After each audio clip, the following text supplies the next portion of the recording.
Welcome back to another episode of Change Wired podcast. The podcast for people who believe in change and want to do it better and maybe faster, more effectively, more enjoyably. I personally believe that change and evolution is a state of things in the entire universe. As someone famous once said, in life, we are either growing or dying.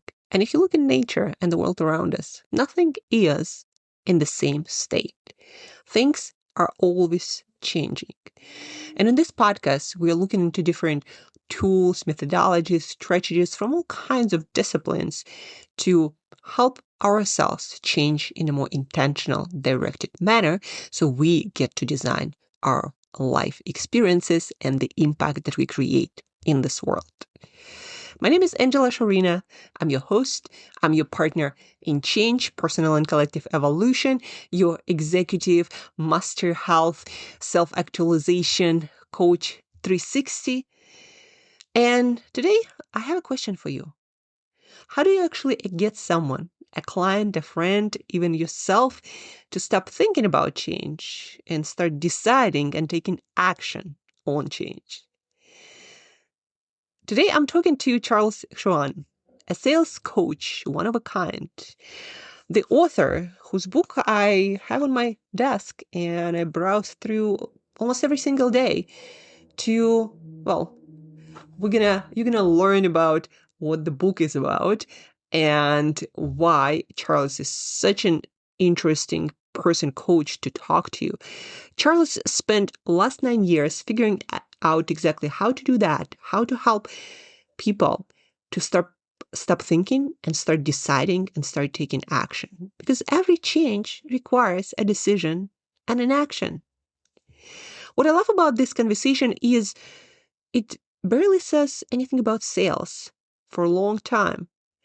Because the formula Charles uses to close a deal is really the same formula behind every decision we avoid making in our lives that leads to change.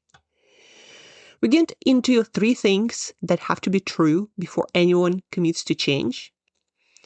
And Charles gives you the exact question he asks to find out if someone's serious about change or just being polite, which can be used in relationships, at work, or in sales. We also talk about something that I learned for the first time, which is quite rare in the domain of change. We talk about 1% better rule that you might have heard from people like James Clear. And we talk about from the practical perspective, how do you actually make it happen every single day? And Charles actually asked himself this question at some point and figure out brilliant practical formula how to put it into practice, which I learned and now applying every day in my life, which makes the improvement so much more approachable and concrete versus this fuzzy self-development. So Charles on this podcast episode will do some math for you. And once you hear it, you won't forget it. And most probably you will apply that 1% better rule for things that matter. And stick around for the whole podcast, especially for the story about this Viking king who spent years building the perfect ship, which then sank because, you want to hear the story because it's one of the best lessons I've heard on knowing when good enough is exactly what you need to make a decision and move forward. Charles also opens up about growing up with ADHD, failing to fit in, which contributed to him becoming one of a kind person that you'll seek out for specific expertise and advice. How Charles rebuilt his confidence one small win at a time, which, if you've been listening to this show for a while, is exactly the kind of story we all need to hear more often to stop fearing change or being overwhelmed by it and instead making a decision and embracing it and taking action on it. So let's get into it. Here is my conversation with Charles Hsuan.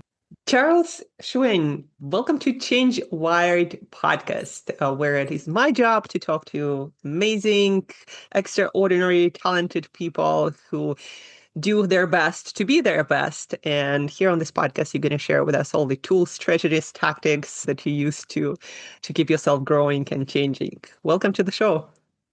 Thank you so much. The pleasure is all mine. Yeah, so I don't know if it's all yours, but I'm very excited about this interview and I try to do my best to prepare Mm, for it. mm. I know that you don't like obvious questions, as I learned in your book, but I do like to give our listeners a little bit of a background Mm. on each guest.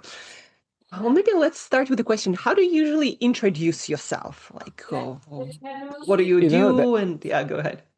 that's a great question, and I've learned over the years it depends on the context. So I Mhm. think in this case, because of your listener base, they are wired to improve. They're wired to think about what's in it for me. They're wired to think about why should I pay attention to this guy. So I think by starting off is this, that what I do right now, it was never part of the plan.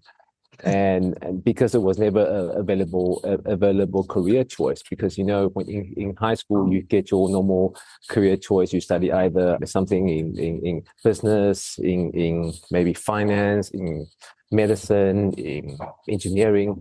But what I do now as a sales coach, it was never part of the plan, and it happened totally by accident. So these days when people ask me, Charles, so what exactly do you do? The simplest way I can say it is, when people are really, really great at what they do, and sometimes they find to use simple language to explain the uniqueness or the value or why people should choose to do business with them. So what I do is I work with them to simplify their message so people get it straight away, and they get to yeses a lot quicker. So that's what I do.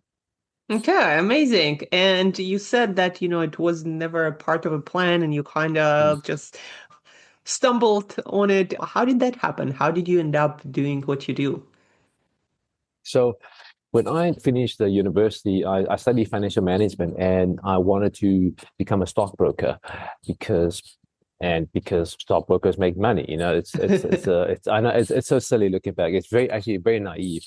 So I decided to study financial management, and I ended up working in banking for about 6, 7 years. And it got to the point. So I worked in the financial department, I worked in the business loan, I worked in accounting. So I tried different departments. And I realized I hated my job, and hate is a strong word, to the point that every day, Angela, when I went to work, I was like, Dear Lord, please let my car break down so I can come up with an excuse not to go to work. That's how bad it was. Hmm. Eventually, I resigned, and and then for the first 2 weeks it was cool, but after a month of not being able to find a job, I started to get stressed out.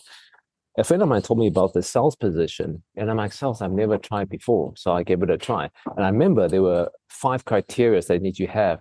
The typical go-getter, able to achieve target, Hmm. and all those things. So I phoned up the HR lady, and I said, I heard Desiree is her name, and I still remember this is like more than 20 years ago. So I say, Desiree, apply for the salesperson position. You asked for 5 criteria. I have 3 out of the 5. The 2 I don't have is a proven track record and a ability to make sales. And I said to her, if you give me opportunity, I will have those other 2. And I kept quiet. And she's like, you got my attention now, coming for interview. I remember hanging up the call, and my armpit was like wet from full of sweat because I could feel my heart literally pounding, because she actually used the age old thing like, sell me this, sell me a cell phone, and I literally made up something on the spot.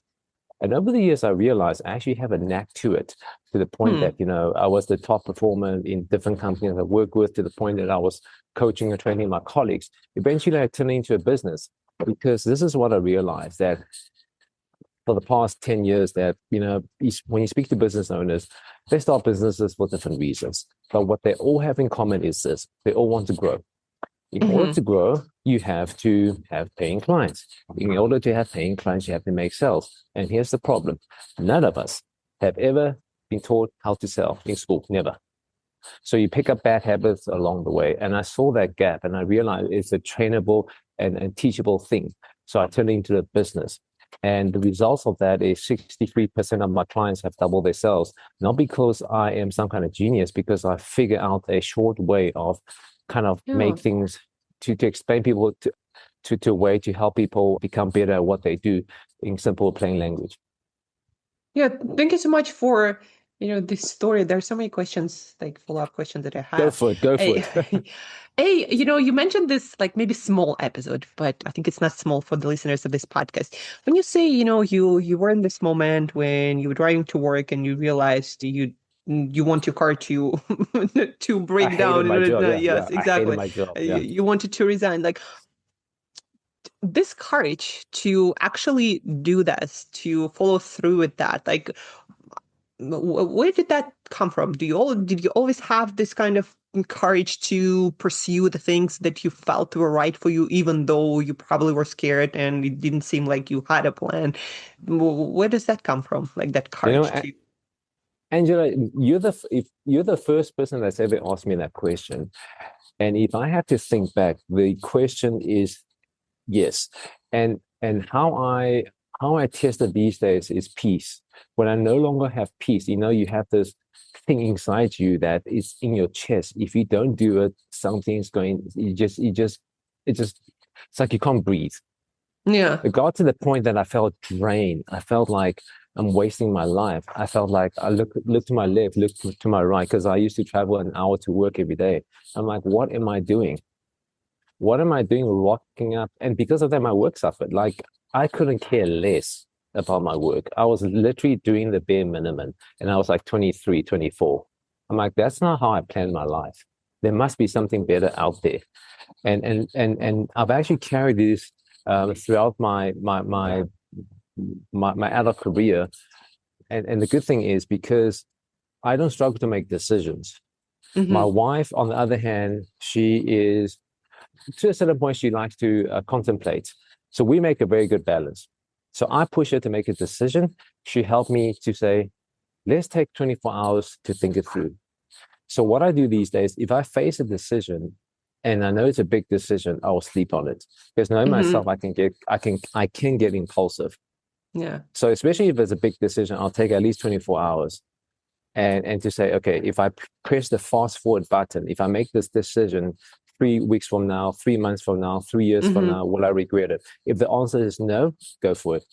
Mm-hmm. And were you always that self-confident that you'll figure it out, because in order to go for anything, you do need to have that confidence. Was it always like, part of who you are?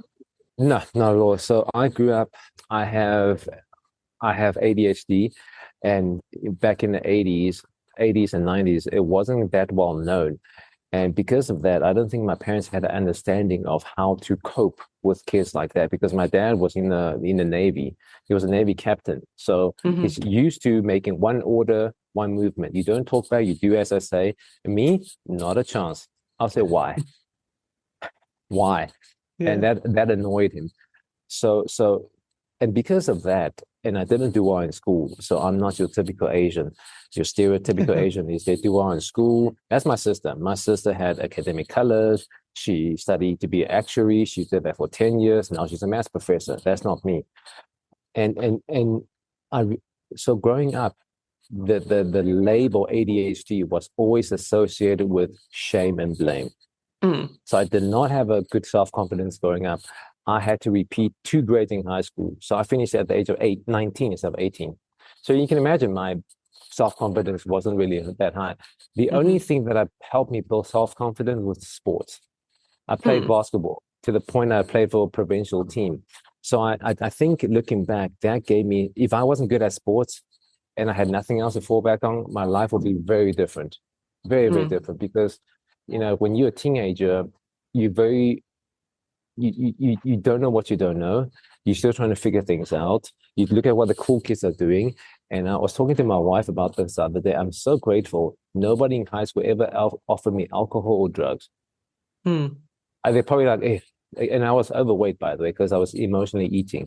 They're probably, oh, this fat chubby kid, he's not cool enough. Let's not offering him any drugs. So I'm very grateful. So I play sports instead. But once I get into what I've noticed is, and also friendship plays a big part. once I got into university, I actually found my tribe, Mm-hmm. What my was it? group of friends, Mm-hmm. because in high school, I didn't feel like a fitting anyway. Like like I don't know if it's like that for you in Russia, but like here in South Africa, we have kids doing breaks, people going to their little groups. I had no group. I was like a Mm-hmm. nomad. So, but when I got to university, I found my group of friends. And Mm-hmm. looking back, that helped my self confidence a lot because finally somebody will phone and say, "Hey, Charles, do you want to come out with on the weekend?" Yes, and then that actually, that community. That's why Mm-hmm. before we started recording, we were speaking about, no man is an island, Yeah. and it's exactly a unique community to help you because if people are cheering you on, you'll naturally do amazing things because of self-belief. Because if you talk to an animal and you shout at it, it will start looking ashamed, especially if you have well, in my case, dogs. You'll see they start getting ashamed because Mm-hmm. even animals understand like shame. Yeah. So that has a big, and plus I'm a man of faith, so a lot of it comes from that, like from reading the Bible, getting the scriptures. I can do all things through Him who gives me strength. Those affirmations, and just also by trying things out. Because once you try things and you get some kind of success, you're like, wait a minute, I can do this, and you build it up Mm-hmm. little by little, little by little, little by little. Yeah. Well, thank you for, telling all these details. Mm, The reason why I ask about, confidence often in a lot is because in order to do anything, to approach any kind of change, to start something, you do need like good level of confidence. And what I'm hearing from you and what I also learned, confidence doesn't just come from shouting affirmations in the mirror. It actually mm-mm. comes from doing You things, for trying things exactly, and proving yourself. Yeah, and that's what I heard in your exactly. story. Yeah, go It's ahead. like playing video games. You go out a level and then you go up another level and you're like, wait a minute, I've done this before. It wasn't that hard. You try different things, and that's how it's the same thing. Like now, like especially in business, I'm learning a new skill now, and I just keep on reminding myself that the beginning phases it's always hard and frustrating because you're Yeah. trying to figure it out, and once you get there, you will grow very fast, and then you need to challenge yourself again. Like you train, so in the beginning you probably have lots of energy running faster and faster. Then you hit a bit slow. Then you have to figure out, okay, what do I need to adjust? Maybe it's the nutrition, maybe it's the sleep to get to the next level. So that's how I approached it. Yeah, so what skill are you learning? Curious. You mentioned you're learning Um, something new. so this skill is by a guy called, I don't know if you've heard of a guy called Daniel Presley. Yes, did. Yes. So it's something that he's got something called a scoreboard. So he mentioned something that kind of challenged my thinking about sales. So he said something quite interesting. He said 90% of the people before them dormant. So when they woke up this morning, they never thought about your product. But then he said he uses a great example. Like let's say if you ask any given day, are you like let's say Angela, are you looking for to buy a new cell phone right now in the next day, week, or month? Are you? No. Okay. But if I had to say to Angela, the phone that you're using, is there any improvement that you make on it? Perhaps maybe it's the memory, maybe it's the speed, maybe get off the dent. You get my point. All of a sudden, you create, yeah, maybe I do need a phone. And I found that fascinating.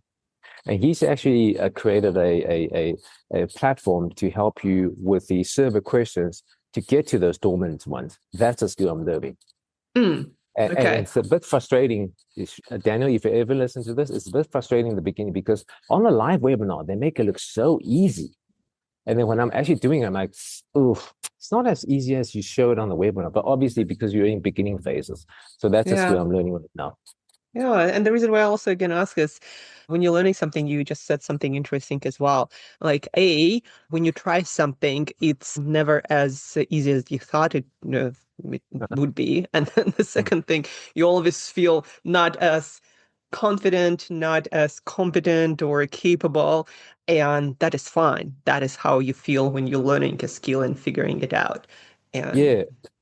So I remember this from Michael Jordan, the great Michael Jordan. He said it. He yeah. said this perfectly. He said that if you ever see somebody doing something effortlessly, know that hours and hours and hours of practice that's gone into it. It's like right now they're playing World Cup soccer. To watch them kick those things looks so easy Yeah. until you go try it. Because I've got a little soccer ball which I play with my son. Trust me, they make it look really easy, but when I try it, I'm like, "Where's the ball?" Yes, easy is usually a lot of effort put in Hmm. advance in the time that you haven't seen. And for adults, what I found also, it's usually the biggest obstacle to learning new things and trying new things is feeling like if it's not easy from, I don't know, day one, attempt number one, then they're just not good at it, not talented, or should just stop it. You mentioned something very interesting there, Angela. So, like, if you look at kids on the playground, and I picked up this few times because I've got a little one, and you see them go up certain slides, and you see that once they try it, they get like so proud, and they'll do it over and over again. Doesn't matter how many times they fall, because in their mind they've done it before. But somewhere, somehow, as we become adults, and especially when we become older, we become more risk averse.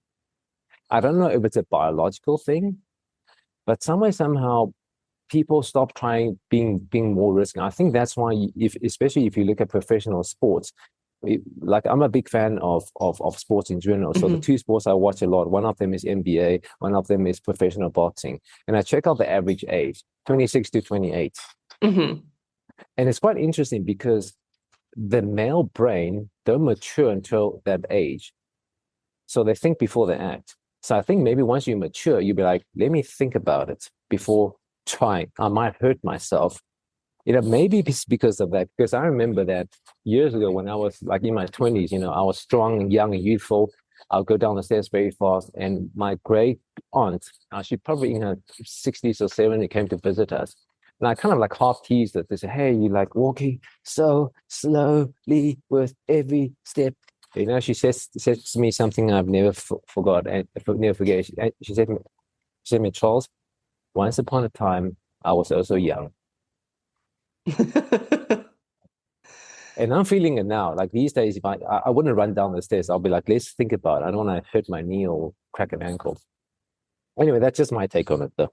Yes, and then sometimes it gets in the way, not in a good way. Yeah, Those exactly, exactly. overthinking. You mentioned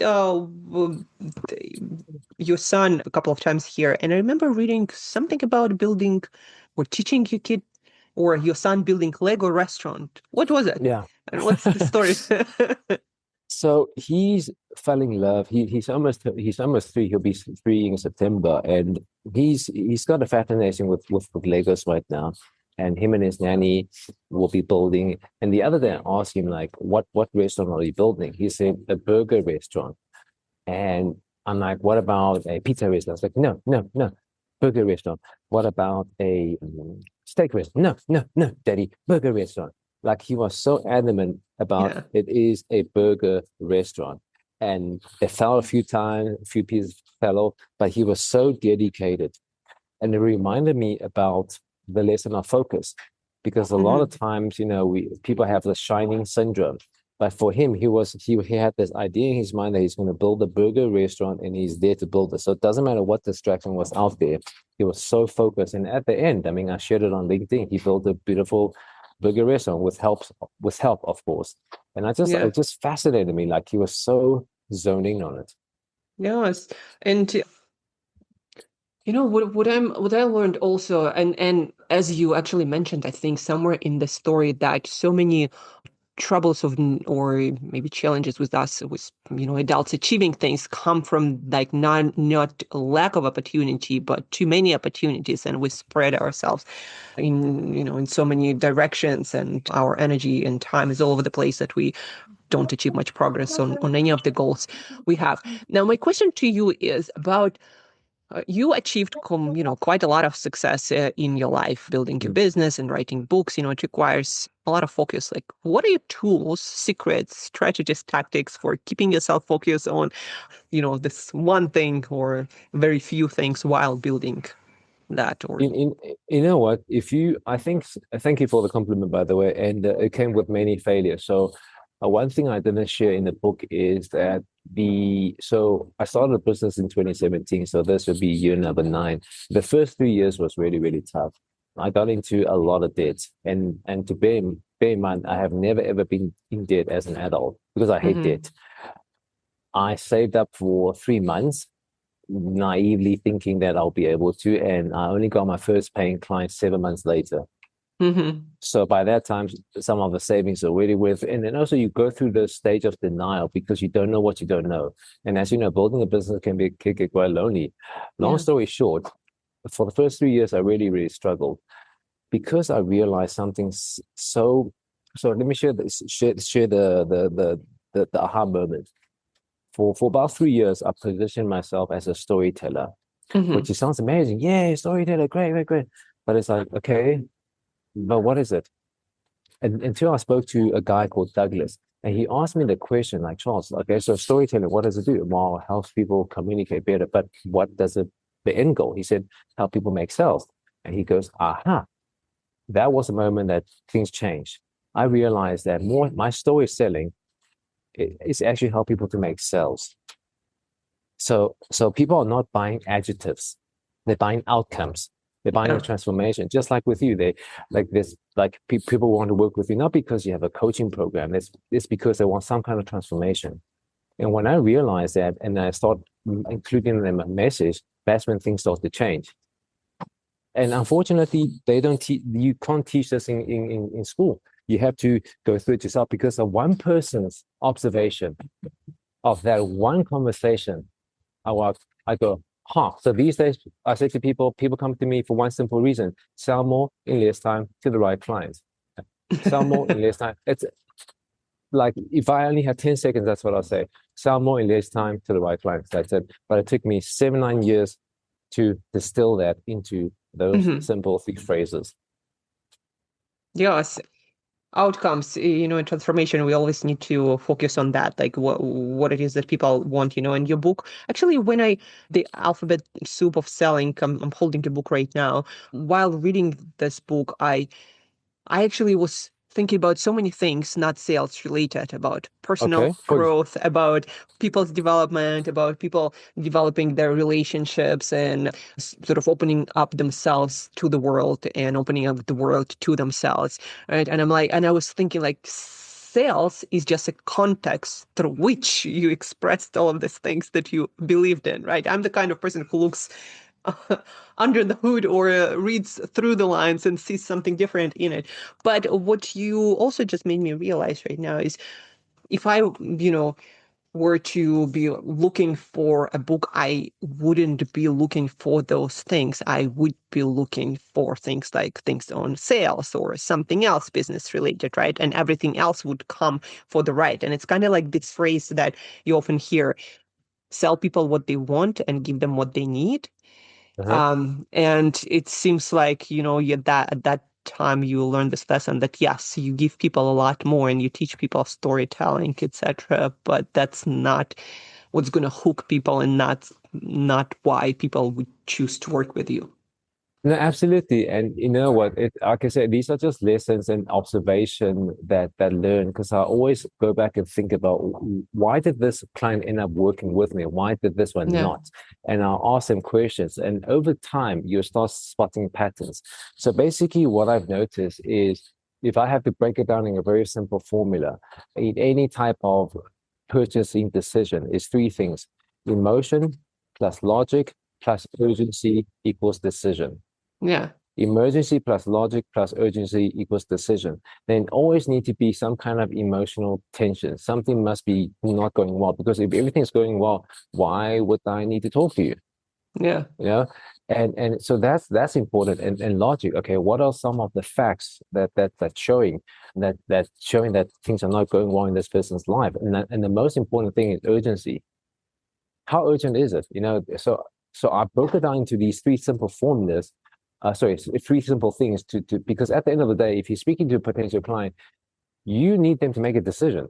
Yeah. Otherwise, what's going to happen is, let me think about it. Yeah. Send me something. I mean, that's the quickest way to get rid of a salesperson. Send me something. I've said that before too, and they fall for it all the time. Okay, I'll send you something. And am I going to read it? No. Yeah. Well, a couple of things here. Mm. I'd say again, why I loved your book. It's not just about, product and services. In order to move anything forward in life, we need people to make decisions, and most people don't want to make decisions unless they have to, and that's why the urgency, right? So that's point number one that sort of your work, your book made me think about. But the second thing that I want you to talk more to is what are some of the best ways that you found in a conversation to figure out like what's the urgency for people? What's their, thing that's gonna make them act? I again, I'll go back to those three things. So I've noticed because time is the most important commodity that we have, and there's a number that I go back to, which is 1,440. You know what the number is? 1,440. No, The but sounds number familiar. minutes What? is minutes in a day. Okay. That's literally so accountants, sorry, lawyers, they work in increments of 6 minutes. Hmm. 6 6 6 6 6 6. So I'm very aware of that our time on earth is limited. Your average person lives about 80. So my tank is already more than halfway. So there's my urgency of making things work, as an example. So I was trying to go for that approach. Again, you can't learn this in the book. You have to live through life to know this. So urgency question, I'll ask people a straight up question. Like Angela, you mentioned you want to do transformation. You mentioned that, it's keeping you up at night. You're not having a lot of peace of mind. And you mentioned that because of that, your relationship is suffering. You tried this and tried that. So I want to find out from you. And this is the question I asked them. On a scale 1 to 10, how urgent and important is it for you to solve this right now? And I let them rate it. It cuts through all the BS. It's a very simple question. Rate it. And this is what I look for. I look for any numbers between 8 and above. Hmm. Because if it's below 8, so it's like a 7, then it's basically a lukewarm answer. It's kind of like when you go to a restaurant and the food just arrived and you see the manager rush out. You haven't even taken your first bite. Hey, is everything okay? Politely, you say, yes, everything's fine. I haven't even taken a bite, but everything's fine. That's a 7. So in terms of the urgency, I'll say to him, so Angela, you mentioned an 8. Why not a 6 or 5 or 4 or 3? Yeah. And depending on the answer, then you will know the urgency. Yeah, So they'll that's tell just a you. very, exactly. If they really, really, really want to act on it, then they will tell you. Then you go, I call it, it's kind of like what Dan T says, the goal behind the goal. Hmm. And I get to see what the real urgency is. So like with people that are high performers, I'm sure a lot of the high performers you work with have a curious mind because they want to know the deeper meaning behind it. And that's just a quick way for me to cut through all the clutter. Yes, yes. Do you ever use anything or do you have any tools to sort of stir up this urgency? I remember I reading in your book about helping the people to imagine negative future or things that they Mhm. might not think about. Do you use it often? Like just It depends. It depends on the person I speak to because some people they do take longer to make a decision, which is okay. So what I try to do is put a little pebble, little stone in their shoe. Have you ever had a little stone stuck in your shoe before? Try yeah. try and walk 10 meters with that. So I try to just to put a little bit there and just let it grind. Let it, and it really depends on the context. So Hmm. let's use an example, negative future, right? So let's say you can see somebody's thinking about it. Say, I can see you thinking about what's going through your mind right now. They say, okay, I'm thinking about this and this and this. And the follow-up question will be is, look, if you don't do anything about the situation that you say is really urgent, what's going to happen 3 weeks or 3 months from now on? Paint me a picture. Let them paint you a picture. And then you let them talk. And you just leave them with it. So what I'm normally trying to do is give people two paths. The negative path, which is the left hand side, what you just Hmm. mentioned, everything's comfortable, you know everything, but things are horrible. You can carry on that path, or you can take the other path. that we can do something about it. The choice is yours. You're an adult. Now leave them be. Let them think Yes. about it.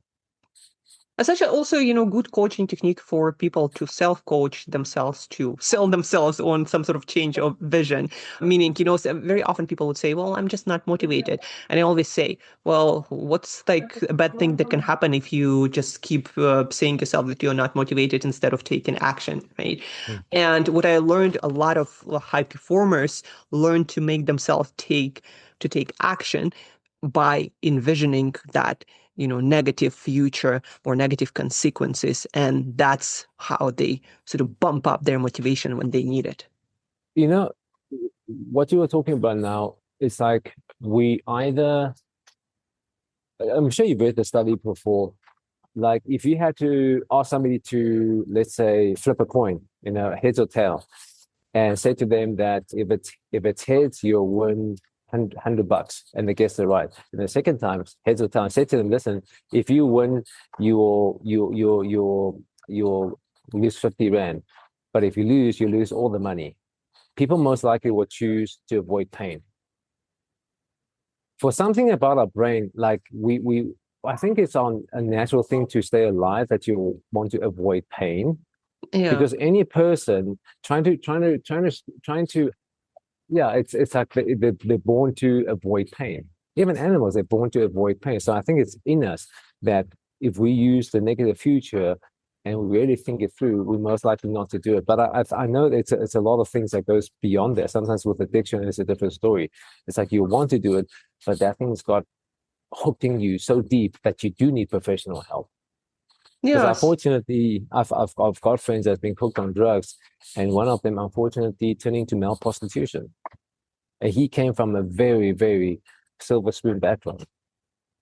People like that do need help, but they stuck. The hook is so deep in them. So I mean, the human mind is who can fathom? That's all I can say. Yes.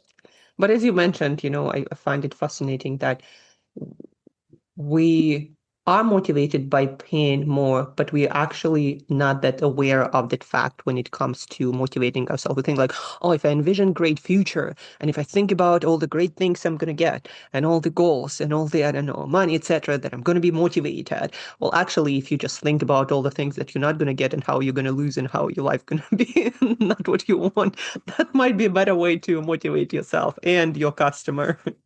You know what? That's something I haven't quite figured out because, like, some of my friends, they're just not as motivated, as driven as I am. And maybe some of them, for them, being okay is okay.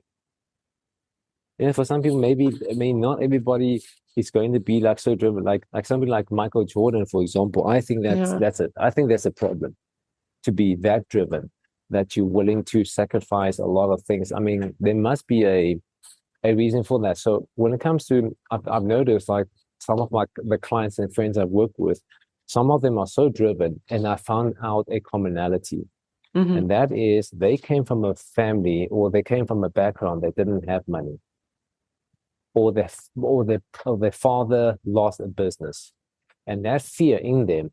I can name 3 friends/clients that told me that they said to me that, Charles, I don't ever want to feel what my dad felt. I remember one of my clients, I'm not going to mention his name. He said he was about 14 at the time, and his dad had the business, but he likes to gamble on certain things, and he lost a lot. And they had to be evicted from their house. And he remember holding his dad's hands and looking at him. He's like, Dad, what are we going to do now? And his dad's like, I don't know. I don't know. He was 10. Yeah. And he said he never ever want to feel like that. And that's Mm. why he's so driven to the point that I'm like, doesn't matter what you say. He said, listen, buddy, you might die in the process, like getting to achieving this financial thing. He can't stop. He Yeah. can't stop. So, like I said, the human mind is a fascinating thing. Yes, it is, they say the most complex thing in the entire universe. I'm not sure how how true it is, but yes, we are not at all like aware of everything that's in the mind, how it works, and how we can Mm. utilize it for to create good outcomes in our life and businesses. Here I want to turn to something that you talk about and mention in your book a lot is, well, and it's very on theme for the listeners of this podcast, growth mindset, right? And different tools and practices that you've been talking about, again, using in your work, in your life, and with clients to help people to, even if they're not as driven, but Mhm. still push themselves or help themselves to move towards better, to move towards growth, to move towards improvement. Like one of the Mhm. things, you talked about, like just like Mike, I think that was one of the letters, Yeah, and how you just talked like Mike. about Yeah. just, 1% of improvement, and which helps usually people to not get stuck, overwhelmed with the like size of change. So yeah, can you tell more about like this practice of 1% improvement and how people can apply it, and then also other practices that help people to focus on improvement, on progress, instead of being overwhelmed by it? Angela, thank you for that question. So the 1%, I mean, I'm sure your listeners are not unfamiliar with it. I think James Clear popularized that idea, 1% improvement. But for a very, very long time, I've been struggled to find out what does 1% improvement means practically. And I've asked many people that, and they will say something vague, and they never had a proper concrete answer until I figured out that number 1,440 numbers in a day. 1% of that is 14.4. So let's make it 15. So literally it means 15 minutes a day. If you invest 15 minutes a day in yourself, that equals to 1% improvement. When I had the aha moment, I'm like, why did he not just say that? Yes. James Clear, why did you not just say that? That's because I don't even think he mentioned it. And then I remember sharing this idea with people. They had like an aha moment because nobody ever expressed it to them. Because ask people next time, ask your high people, what does I 1% meaning practically? What does it look like? And see what they say.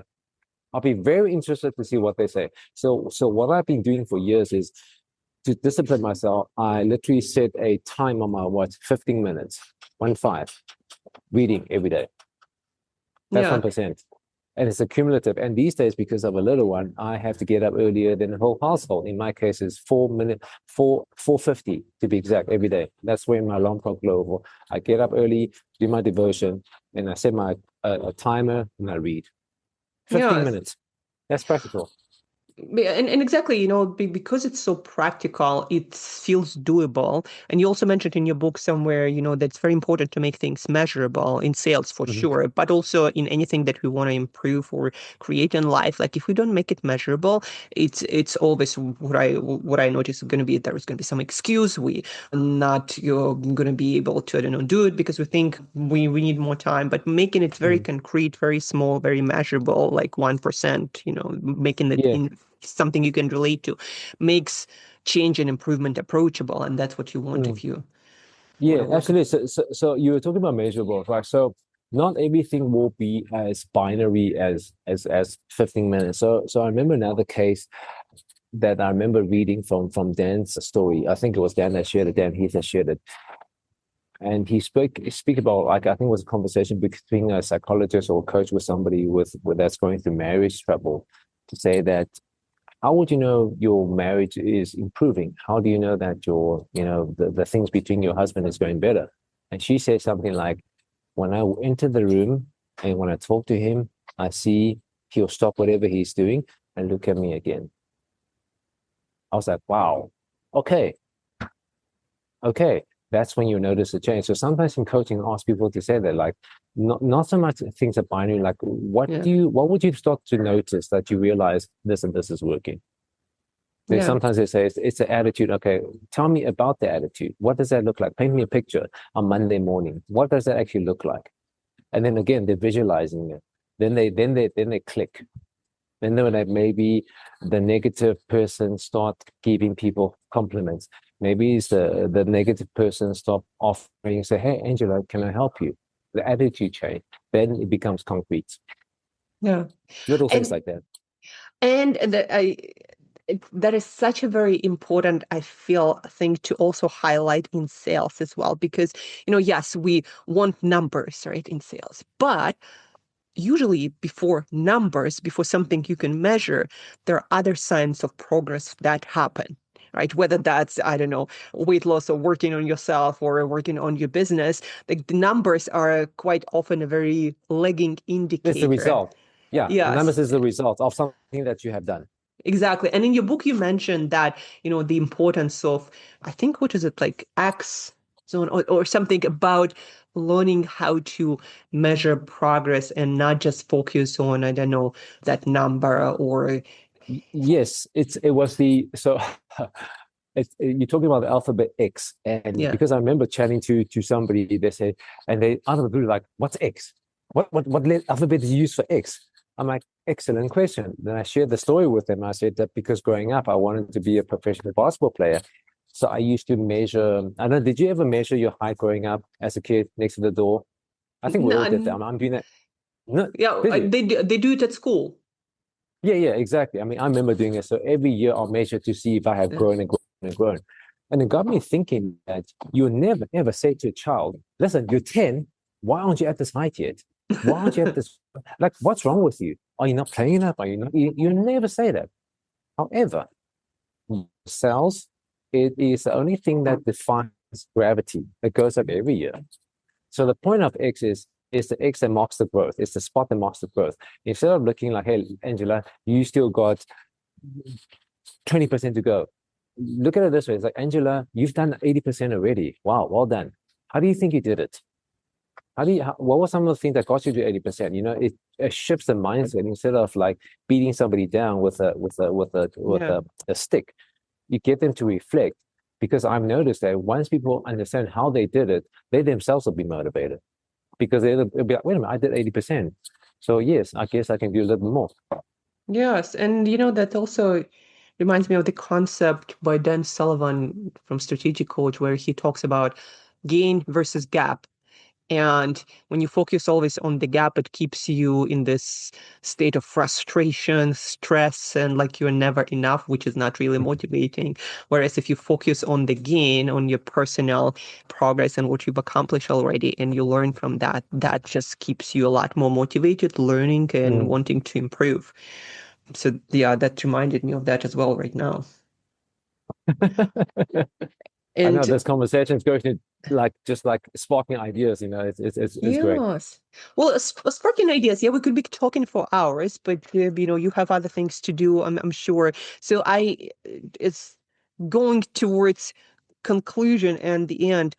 Maybe if you could speak to something that you really want to share from the book, maybe some strategies, tactics, method, like anything that you find to be very useful in different contexts that people can start applying today and start getting, just better results in some way. Absolutely.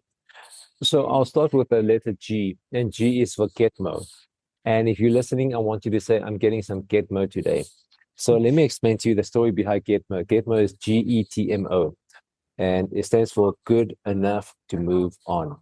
So the story or the analogy I'll use is this: if you buy a a pair of, let's say, a pair of budget running shoes, you might feel like it's not that comfortable, and then you switch to maybe a better brand. Then let's say get Nike, you feel the major difference.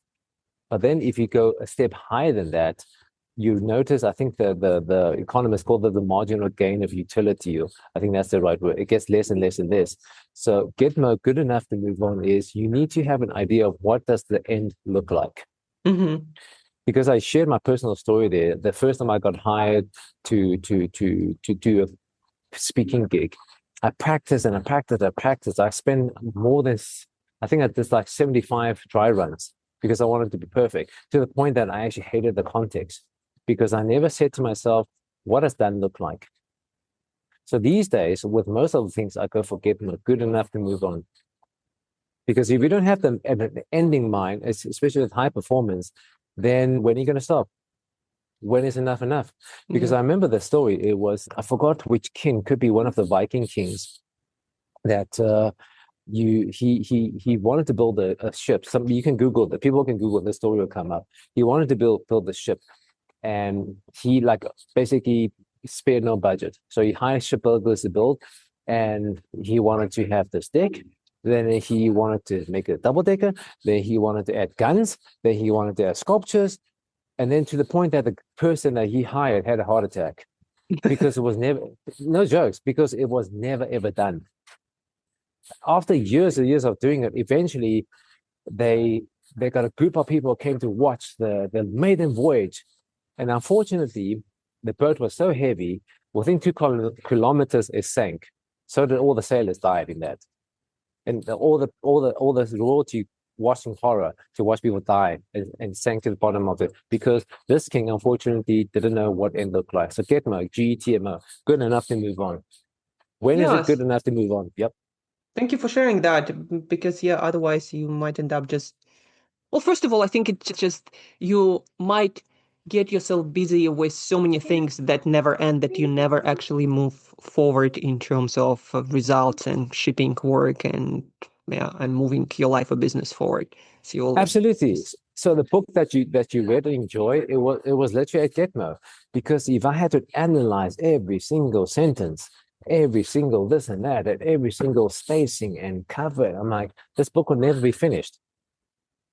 So it was literally 2.5 years of Gitmo, and there you have it. I'm like, okay, finally I did it. By the way, when I picked up my first print from the printer, I literally shed a tear because I still can't believe I wrote a book.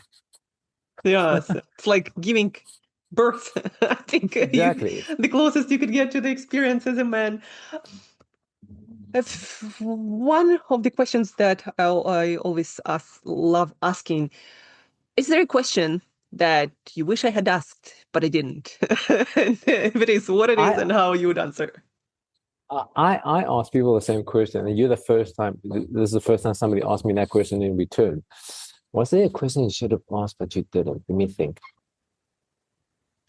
I think maybe what was the main reason and motivation that you wrote the book? Because there's so Yeah. many books out there. What was the main reason? What was the main reason? Well, for two things. One is I wanted to be a gift to my son. That's why his name is mentioned that when he's old enough, because right now he's at the age that daddy can fix everything. If something breaks in the house, daddy, daddy, and then I'll fix it. But eventually he realized like I can't fix everything. Yeah. And the book is like, this is what I have noticed and what I have realized. So this is my life lessons to you at this stage. That's number one. Number two, like I said, mentioned, I'm a man of faith. So I know that we've all been given different talents. And this is my kind of my love letter to God. Like, listen, you've given me certain talent. This is what I have done with it so far. I hope it pleases you. So that's the main reason that the two main reasons that I wish to write the book. And also once I peg and die one day, this could become part of my legacy for my children, my children's children and grandchildren and so forth. And also if you think about the books that we've read, some of them that I'm reading now are more than 100 years old. Just like listening to classical music, it's because it's so good. You still listen to it a few hundred years from now on. Imagine that. Yeah. I guess in a way it's a quest for significance, that we also talk about the switch from success to significance. And maybe again, one of the last questions, like what significance mean to you in terms of how would you know that you arrive? I don't think I'll ever have arrived, but I think at this stage, what I mean by from success is significance. In my younger days, you only think about yourself. And unfortunately, back then I was quite shallow because of the companies I work with, because in sales, you all measure success by numbers. But we all know that I remember this was about 10 years ago. So that was like, I worked for this company in media and I became the performer of the year. I got the biggest bonus check of my life. When I was like, oh my goodness. And that joy lasted for about 2 days. And it's like I've never made so much money, and that joy lasted for 2 days. And then it's like, if you don't know why you're doing it, that whole will never be enough, because you think, okay, maybe if I make double the amount, triple the amount, but it wasn't the case. So significance for me is these days is it's like the sport, like so you play sports, so you understand this. At some point in your life, you go from a player to be a coach. Mm-hmm. And I've seen sometimes like people get older and they still want to be the player, and it doesn't always work. So I'm transitioning from a player to a coach because I realize that it's to help other youngsters or other Yeah. people to bring them up too. That's what I mean by from success to significance, bring other people with. Because I've received many helps along the way because of people willing to share things with me, challenge my thinking, and it's a collective knowledge. Yeah. I guess what I'm hearing is it's yes about the why, but also focusing more on the difference that you make in other people's lives. Because that joy is contagious. Because one of the ladies, her name is Annie. She received my book in Cape Town. She sent me a voice and I was like, Charles, I can't wait. When I got the book, I literally ripped open the package. I was like, wow. that I can't explain that joy that I get. It's more than making money because you realize this person is dying to learn what you have to share. For me, it's like, like helping each other. That really has made an impact because I've been hearing from so many different readers that how, like you, for example, how simple it is, how you can make a so-called quote unquote sales book non-boring. And it's like, okay, 2.5 years of investment was worth it. So thank you, Angela. Yes, well, it definitely was worth reading, and I'll be rereading it. And as I told you, I feel like yes, it has selling in the title, the alphabet soup of selling. 26 ways to earn trust and cover value and close more sales, but it goes so much deeper and richer into like human nature and what we can do to grow, what we can do to contribute, what we can do to move our mission forward. So yeah, I'm feeling very lucky that I got it and I read it. Thank you, Charles, for writing it. And the last question for today, unless you have something else to add to the conversation, is where would you like people to go? Like what work to check out, to connect with you? What are some of the best places? And we're going to link everything in the show notes. Okay. The easiest way is to go onto the website. So it's www.flyingkite.co.za. And on there, you'll see all the resources that I have. The book is there, the podcast is there, the YouTube's up there. Alternatively, you can always look me up on LinkedIn as Charles Hsuan, spelled with Hsuan, Charles Hsuan. And of course, the newest thing is the book. So if you can get it on Amazon, or if you are in South Africa, you can always order the prints directly from me. And Angela, I want to say thank you so much for investing your time in me. I appreciate it very much. It's been my pleasure, Charles. One last question to delight our listeners. Why flying kite? Why flying kite? Okay. So I remember growing up as a kid, flying kite was very wondrous and joyful, and also took a few tries. An analogy came to me is like when you've been running a business for quite a while, you forget to have fun. So flying kite, number one, is to remember people to have fun. The second thing is the kite is like the symbolism of my clients. So when they are flying high, they are successful, I feel great. And I am the string that people don't even see. Because when you look at a kite, you look in the kite, you don't even see the string. That's what I want to remind myself, that I'm never, ever, ever the center of the story. They are. Hence flying kites. Nice. I'm loving it. And on this beautiful story, we're going to end today's podcast. Thank you so much, Charles. It was a pleasure to have you. Thank you, Angela.